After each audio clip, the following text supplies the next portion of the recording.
Downtown Drive. That works just when I first started. This is the 1940, what, 66, 63? 1962 Rolls-Royce Silver Cloud 2.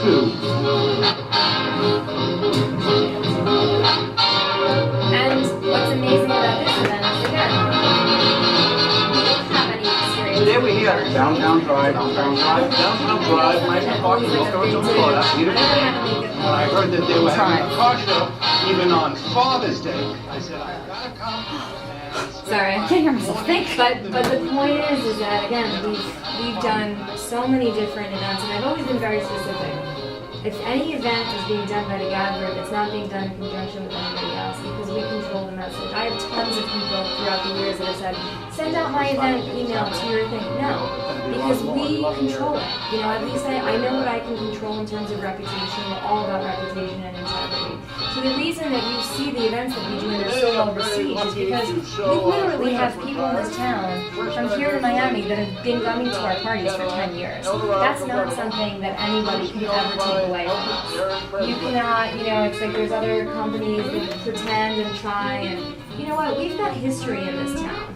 And I hear it all the time. People have no idea that I'm the owner of the company, and I'll be out there and be like, oh my God, I've been going to their events for like 7 years, you know? I've been on your list for 10 years, and it's amazing. So, in any case, this is really what full service brand communications is all about, in the sense of, I didn't just start a PR firm, I started an integrated brand communications agency. You're going to start to hear that word now, but I was doing it 10 years ago. Okay, and basically what I believed in was the fact that in order to make a client successful, it's really the full circle of marketing. Okay, so we don't just look at a client and be like, okay, we'll do what you want us to do. People come here for a totally different reason. People come here for expertise. And this is something that's very, very important for all of you to realize and be humbled by, in the sense of, a lot of people sign on to this company because of the expertise of the company.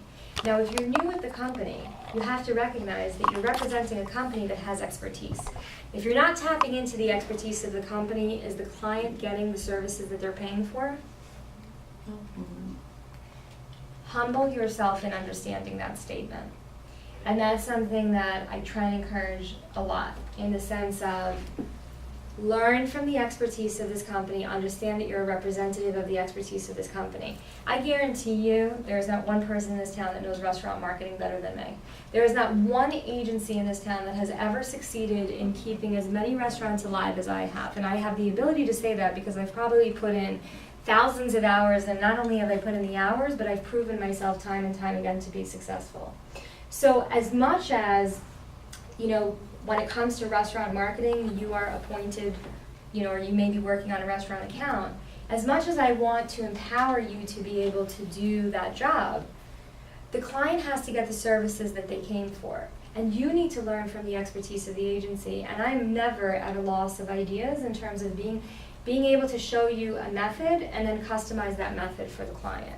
You have to be able to understand that what I'm selling here is not typically what PR companies sell, which is air. I'm not selling air. I'm selling expertise and integrity. I have worked at companies that have sold bullshit to clients. And every 3 months they sold more bullshit. And they took their money, and then 3 months after, they delivered nothing, and they said, I'm gonna put you in USA Today, I'm gonna put you in this, I'm gonna put you in that. If there's one thing that I'm not, and it's one thing that I wouldn't want anybody that would ever work for me to do, is I never promise anything I can't deliver. And that's important because we are all one team. So if we are one team, what's important for you to understand is we're all playing on the same team. That means that I'm not hiring you to be salespeople. I'm hiring you to be executors of a dream and a vision. And the clients that come to us are not the clients that are going to feed us something to do and be like, okay, now you do this for me, now you do this for me, now you do this for me. It's show me the money, show me what you're gonna do for me. I'm paying your company X dollars a month because I want results. What are you doing for me today? What did you do for me yesterday? Okay? So we look at a client X, and a lot of people get confused about this because They say, well, what does the GAB group do? Well, the GAB group does a lot of things. But the basic thing that the GAB group does is it helps clients, okay? So if somebody has a logo that we feel, first of all, everything's looked at from a strategy standpoint.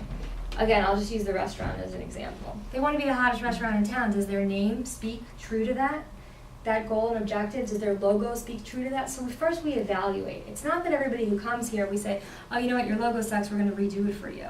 We don't fix anything that's not broken. But we'll look at identity, and then we'll look at, let's say, we'll implement Facebook, social media. I'm big on email marketing, PR, media outreach, branding, special events, community networking. These are just some of the typical checklists that I go through in my mind when a client comes to us. But what's important is that the message is consistent throughout. So in order to make them king, everything has to check up. Because if Britney Spears is the hottest pop star, I mean, she's not right now, give me a different example, but let's say Angelina Jolie is the most beautiful person in the world right now, okay? So Angelina Jolie is here. She's client X. How do I make sure that Angelina Jolie stays the most beautiful person? I want to make sure she's photographed. I want to make sure that her image, her logo, everything about her looks fabulous. I want to make sure that on social media, everything points to Angelina Jolie being the most beautiful person in the world. If I send an email marketing campaign about Angelina Jolie and she was just written up by People magazine as the one person that's the most beautiful in the world, I'm going to include that. It's just an example of how you understand that integrated branding communication is about having a message repeated. The same way that a successful advertising campaign is about you touching that customer several different times, but they see it in different places, but then they get it. This is about getting it from a PR to a marketing standpoint, to a special event standpoint, to a social media standpoint. And that's why, I recognized a long time ago that times were changing. And you couldn't just rely on just PR to make a client successful. You had to rely on a combination, most of the times, on PR, marketing, special events. Now, not every client needs all of those services, but it's typically the kind of mental checklist that we go through here at this company. All right, so, that's basically kind of like a history of the company. One of the things, again, I'm just doing due diligence on a couple of things because I want everyone to kind of start out on the same foot. Client confidentiality and company integrity, okay? We represent competitors. That means that sometimes, and many times, I could be in the same room or I can be in two different meetings, one after another, with a restaurateur that's like literally bidding on the same plot of land. If I can't keep my mouth shut, or my people can't, you're all signed by confidentiality for a reason. And that's because everything we do with this company is in confidence. So for instance, as an example, if let's say restaurateur Y tells me that his sound vendor is X, and then I'm in a meeting with restaurateur Z, who says, hey, do you know a good sound person? If I say, oh yeah, Gary Rack's sound person is this person, let me give you that contact, I just breached confidentiality.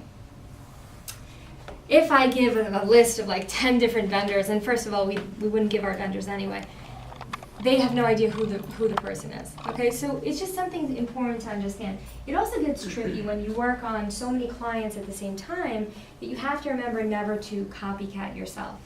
So I'm never going to be excited about, an employee that comes to me and is like, oh yeah, let's do high society at I don't know, Racks. No, give me something fresh. Give me something different. Everything has to add up to it. A couple of quick things I want to go through. Code of ethics, mission statement. Again, this is just basic stuff here. I really enjoy the people that I work with. I like coming into an office of a team collaboration. And for me, that very much is about not just knowing how to respect one another, little things like thank you, and yes, I'm going to get this done, and making sure that before you leave, if you're helping somebody with something, you do whatever you do to the 100%. You know, again, we're a team here. Staying focused. It's going to be a challenge for some of you. You know, you're going to have challenges throughout the way, but your team is here to be able to help you. Proactive.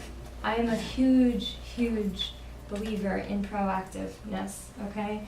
And again, this isn't something I'm going to try and teach you as much as possible, but you need to remember how to develop this mental muscle of taking your client's temperature. Have I stayed in touch with them enough? Have they heard from me? Are they going to think that I'm not paying attention to them? Are they getting my attention? Am I really following through on my deliverables? Am I looking at my checklist, my meeting agendas, my recaps? Has it been too long? Has it not been enough? Those are the kinds of things that you should always be thinking about. All right. Actualization. We not only dream the impossible, we make it happen. Close but not close means nothing to me. I tried, I called, I did, I left a message, I called again, I called 2 weeks later. My ears are going to go like this. Because for people, and some people can do this in PR, some people just, you know, they say, I did. You know what? And then you can have another person that just does. You cannot just think that, you know, just making the action call of calling a reporter or emailing somebody is good enough. It's not good enough. If you didn't get through to them, you failed. Bottom line, you didn't do your job. Your job is to get through.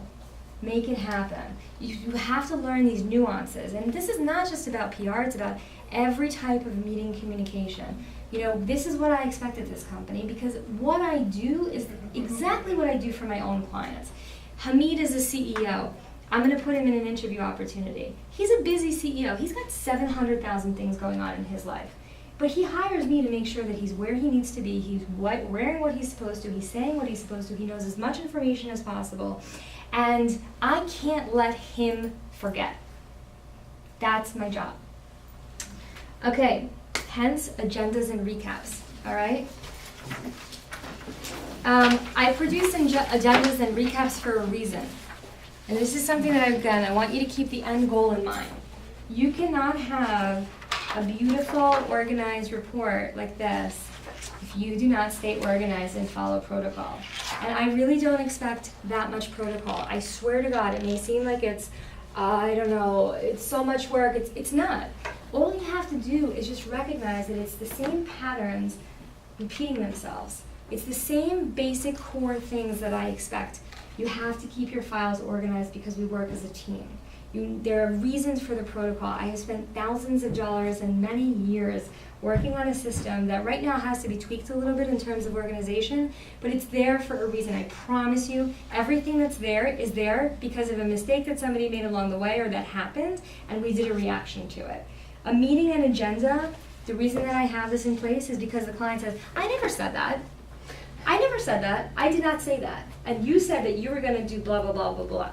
Okay? So basically, when you work as a team, everybody needs to work off of the same set of notes. And it's a very good way. All of these are tools to keep yourself organized. So just make sure it's very easy. Remember in school or in college, or did you ever take like copycat writing classes or copycat art classes? Create a Monet, just use this. You didn't? Okay, I did. Maybe that's I'm like, that sounds like fun. I was thinking, I wish I did. Okay, learn from example. If you ever feel like you don't know the rules are available to you. They're available. Every client has a PR folder. Every PR folder has a press kit folder. Every press kit folder has a draft folder. Every PR folder has a meetings folder. It's there. It's like, wow, look at that. It's all consistent. It is, I promise you, it's all there. Meeting agendas and recaps. When should you give your client a meeting agenda? Before the meeting. How much before the meeting? 2-3 I'm assuming days. 2 a day. If you're really good, your goal should be really good. Your goal should be, wow, Nicole is the most professional publicist I've ever worked with in my life. She sets a meeting, she sends me a meeting confirmation. She sends me an agenda. She tells me what I have to be prepared for mentally so that I come to that meeting prepared. And then my meeting is more efficient. That is something to keep in mind. Prepare your client, educate your client, walk them through the process. That is just the best deliverable of all. So ideally your meeting agendas should really be sent not day of or not at the meeting because fussy executive is going to say, you know what, if you really wanted to prepare me, why didn't you give me this 3 days ago or 2 days ago so I could have actually been prepared for this meeting, because you're springing all this stuff on me. So if you, again, 1 to 2 days before is great with regards to the meeting agendas. Always make sure that they're saved with the agenda date. We're very big about, underscoring, and I'll go through file naming in a second. But recaps. Recaps are the most important part of the meeting agenda, okay? Meaning a meeting recap. The meeting recap is not to have, the purpose of it is not to have like 7,000 lines dedicated to like a book about what happened in the meeting. It's about action steps. It's about next steps. And I actually created a handy little sheet here. Because nobody uses this, but I think you should. Or at least try, because I think it'll help you. And I created it to help people understand, because again, we do integrated brand communication. So what I did was like resulting action items. So your agenda your recap should really point out what are the next steps. It should almost be like your cheat sheet for, okay, what is the client committed to out of this meeting? What is the agency committed to out of this meeting? And then what are the departments that are committed to out of this meeting? I like to think in a very decompartmentalized manner, because it helps me really organize how to delegate what needs to be delegated. So out of every meeting, We're gonna use this because I like it. okay, great. I don't think anyone's ever used it in 10 years. I think Post is fantastic. I think it's a great cheat sheet Yeah. to take with you to any meeting, because you will learn how to train your brain to dissect based on the different that's great. decompartments. So for instance, okay, as a PR and marketing person, what do I need to remember to do? As a design, what do I need to remember to tell design, or what has to go into design for Q? And then miscellaneous, because there's always going to be miscellaneous stuff that comes up. Most important thing, what are some of the things that are the most important things to work off of after your client discusses it with you in a meeting? Just general trick.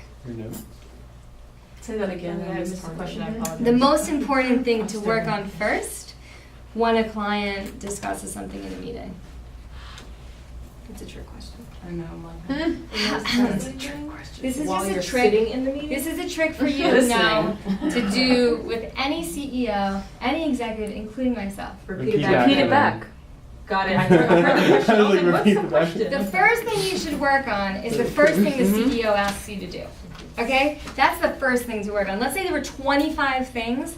I guarantee you, and this is a great lesson in life, if Jim told me 25 things, but Hamid told me 2, and I did 25 things, but I didn't do the 2, I failed. Okay? The CEO, if he actually takes the time, where the person that's paying the bills, the person that's writing the checks, if they take the time to say, hey, could you do this for me? Even if it wasn't even formal, like even if I didn't say to you, like, this is the most important thing I want you to never forget, but I say, hey, could you do this for me? I guarantee you that if you don't suffice those needs first, He'll always question. they will always be frustrated, disgruntled, and think that you can't do your job. I promise you. It's just a general rule. So it's very important to have majorly big ears in these meetings and hear what the CEO or what the person who pulls the ropes is saying, because not everybody hears the same. And that's one of the reasons why a meeting agenda and a recap is so important. I find it really interesting to note that you have to, it's really about how you are as a learner. Some people are better auditory learners. Some people are better in terms of written notes. Get in the habit of taking great notes. It's going to be a necessity. And I could tell you that one of the habits you're going to have to pick up on is you don't get second chances. I am not going to be able to sit in front of a client and say, wait, what did you say? Wait, can you repeat that 5-minute speech that you just said? No, you have to be able to get in the meeting and in less than half an hour, walk out of that meeting and understand clearly, like literally your checklist of what you have to do.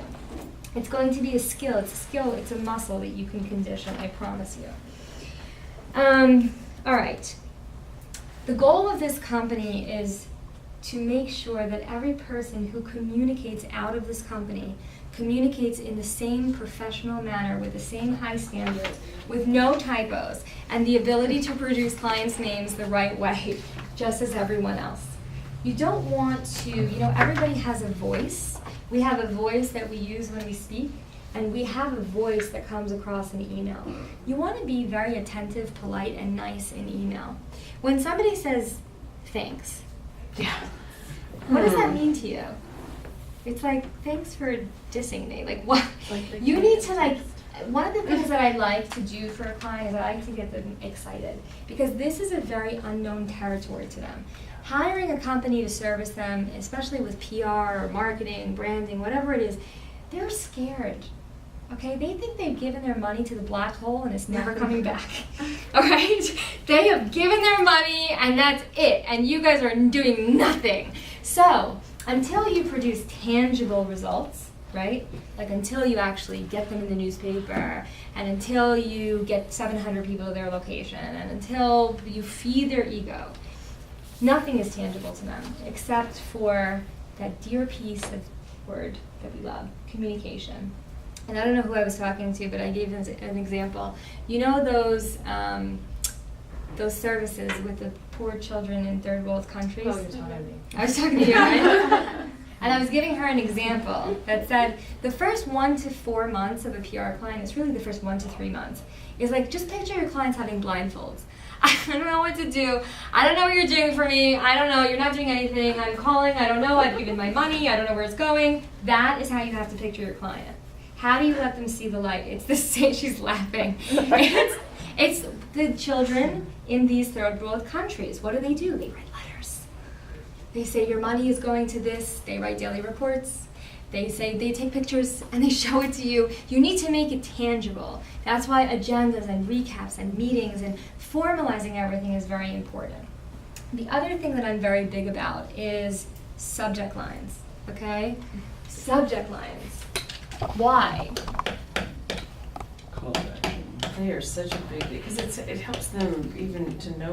God, I just love it. 'Cause Call to action. I know exactly what's going to be the content of what I'm about to read, or I can find it easily. I am sorry, I can't even. What are you doing? Forward. Take the oh. You're funny. Blah, blah, blah. Whatever. Okay? Forward to me, and even if you send me an email, I'm big about this, I really am. Forward like this means I am so lazy, I can't even take the time to change the subject line so that you can see the email without having to read it. Okay? That's what that means to me. And that's typically what that means to a lot of people. Because when you have a client that's so busy and gets so many emails a day, this is clarity. For approval, for review, FYI, no call to action needed, just telling you. Please respond. That is what's an organized email system, okay? You've got emails coming through, tick, tick, tick, tick, tick. Another big thing is I like to really organize clients. Where's the thing? What do you mean? Sorry, I What's that? can't get up. You're trapped. And I'd really like to, first of all, there should, even within the office, you need to have a call to action. And if you notice, I mean, if you haven't noticed it already, again, you'll see most of the time, I rarely forward an email. What I will do, even with intra-office email, is I would say, you know, something like, please advise, whatever, I'm just using this as a, you know, Wova logo. Because I want to give you, Just use you. She has one quick question. Sorry. She looks panicked.